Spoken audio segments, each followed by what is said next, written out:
आज Doubtnut app download करें। Doubtnut पर अपने सभी गणित, रसायन विज्ञान, भौतिक विज्ञान और जीव विज्ञान के डाउट्स का करो सफाया। बस प्रश्न की फोटो खींचो, एक ही प्रश्न को क्रॉप करो और तुरंत वीडियो सोल्यूशन पाओ। अभी डाउनलोड करें। नमस्कार दोस्तों, दिया गया प्रश्न है किसी चालक की प्रतिरोधकता से आप क्या समझते हैं? निम्न के लिए ताप निर्भरता बताइए। ठीक है, तो पहला क्या है चालक, दूसरे है अर्धचालक और तीसरे है विद्युत अपघट्य। तो दोस्तों अगर हम किसी चालक की प्रतिरोधकता की बात करें तो मान लीजिए यह कोई चालक है। ठीक है, यह चालक का क्षेत्रफल क्या है, ए है, और चालक की लंबाई मान लेते हैं एल है। तो जो प्रतिरोधकता होती है किसी भी चालक की वह क्या होती है, इकाई आयतन का जो प्रतिरोध होता है उसे कहते हैं चालक की प्रतिरोधकता रो। वो किसके बराबर होती है, R into A by L के बराबर होती है। यह क्या होती है, चालक की प्रतिरोधकता होती है। इसका जो मात्रक होता है वह क्या होता है, ओम इंटू मीटर के बराबर होता है।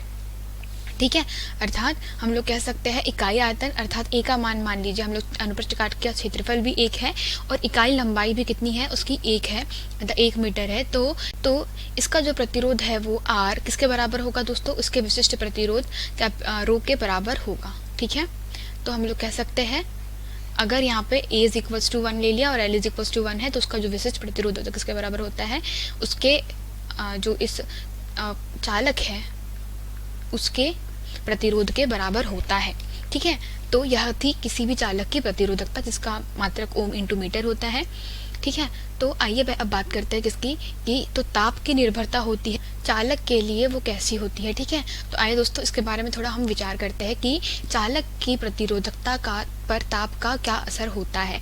तो अगर हम लोग बात करते हैं दोस्तों सबसे पहले किसकी, चालकों की अगर बात की जाए तो चालकों का जो प्रतिरोध गुणांक होता है, ठीक है, अर्थात अल्फा का जो मान होता है वह क्या होता है चालकों के लिए दोस्तों, जो अल्फा का मान है वह कैसा होता है, वह धनात्मक होता है। अर्थात क्या होता है, अगर ताप का मान किसी चालक में बढ़ा दिया जाए तो प्रतिरोध का मान भी कैसा होता है, बढ़ जाता है। और प्रतिरोध का मान बढ़ने पे जैसे कि मैंने बताया जो विशिष्ट प्रतिरोध होता है वो किसके समानुपाती होता है, वह प्रति आर के समानुपाती होता है। तो प्रतिरोध बढ़ने से क्या होता है, इसके रो के मान में भी वृद्धि होती है। क्यों, क्योंकि क्या होता है दोस्तों, कोई जो चालक होते हैं उनके अंदर हम जानते हैं मुक्त इलेक्ट्रॉन पाए जाते हैं। ठीक है, तो जब इनका ताप बढ़ा दिया जाता है तो इन मुक्त इलेक्ट्रॉनों के अंदर परस्पर क्या होते हैं, टक्कर होते हैं, और इनके टक्कर होने के कारण क्या होता है, इन इलेक्ट्रॉनों की गतिज ऊर्जा बढ़ जाती है और परस्पर आपस में एक दूसरे से क्या करते हैं, टक्कर करते हैं।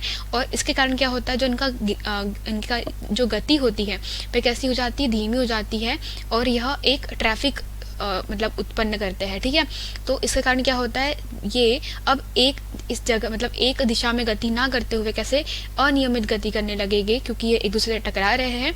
और इसके कारण क्या हो जाएगा, इनका जो प्रतिरोध है उसका मान बढ़ जाता है और प्रतिरोधकता का भी मान बढ़ जाता है। और इसके कारण क्या होता है, जो धारा का मान है अर्थात धारा का मान कैसा हो जाता है, धारा का मान कम हो जाता है। ये चालक के लिए था। अगर अब बात करते हैं दूसरे जो हमारे पास में पूछा गया है कि जो अर्धचालक है उनके लिए ताप का असर कैसा होता है। तो अगर अर्धचालकों की बात करें दोस्तों, ठीक है, तो जो अर्धचालक होते हैं वे ऋणात्मक ताप प्रतिरोध गुणांक को फॉलो करते हैं। ठीक है, अल्फा का मान इनके लिए कितना होता है, अल्फा का मान इनके लिए ऋणात्मक होता है। ठीक है, ऐसा क्यों होता है, ऐसा इसलिए होता है क्योंकि जो अर्धचालक होते हैं दोस्तों इनका प्रतिरोध क्या होता है, ताप बढ़ाने पर कम हो जाता है। मतलब अगर हम लोग ताप का मान बढ़ाया जाए तो उसमें जो आर का मान है वो कैसा हो जाएगा, कम हो जाएगा, और आर का मान कम होने पे रो का मान भी कम हो जाएगा।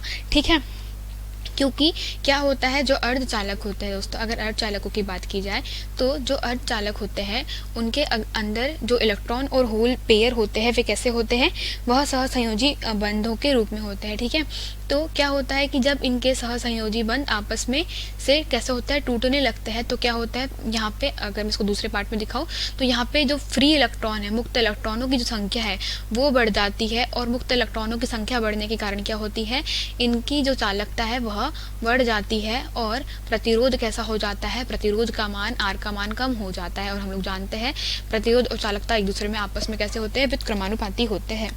ठीक है, तो इसीलिए इसे क्या कहा जाता है, ऋणात्मक प्रतिरोध ताप गुणांक कहते हैं अर्धचालकों के लिए।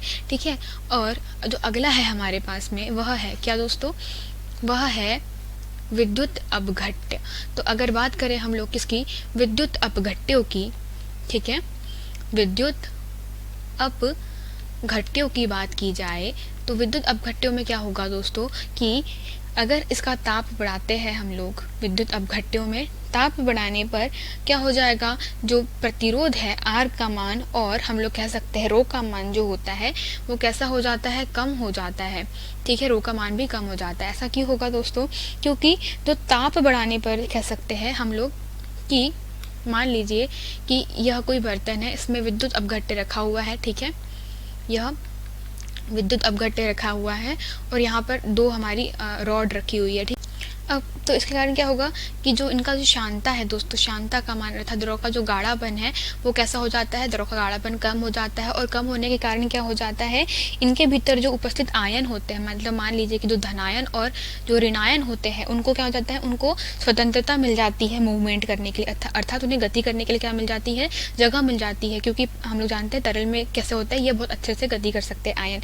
ठीक है, तो क्या करते हैं, ये स्वतंत्रता पूर्वक गति करने लगते हैं। तो सारे जो धनायन हैं, ठीक है, मान लीजिए यह कैथोड है, यह एनोड है, तो सारे जो धनायन हैं वह एनोड की कैथोड की तरफ जाएंगे और सारे जो ऋणायन है यहाँ पर उपस्थित ऋणायन कहाँ मूवमेंट करने लगेंगे, वह एनोड की तरफ कह सकते हैं कि एनोड की तरफ मूवमेंट करने लगेंगे। ठीक है, और हम लोग यह भी कह सकते हैं कि इन दोनों इलेक्ट्रोड होते हैं जो उनके ऊपर आयन एकत्रित होने लगेंगे, जिससे क्या हो जाएगा, इनके इलेक्ट्रोडों के मध्य जो विभवांतर है उसका मान बढ़ जाएगा और विभवांतर का मान बढ़ने से क्या हो जाएगा, जो धारा है उसका I का मान भी कैसा होगा, बढ़ने लग जाएगा। इस प्रकार हम लोग कह सकते हैं कि विद्युत अपघट्यों में ताप का मान बढ़ाने पर प्रतिरोध और प्रतिरोधकता दोनों कैसी होती है, कम होती है और धारा का मान बढ़ जाता है। तो यही हमारे प्रश्नों का उत्तर है दोस्तों। धन्यवाद।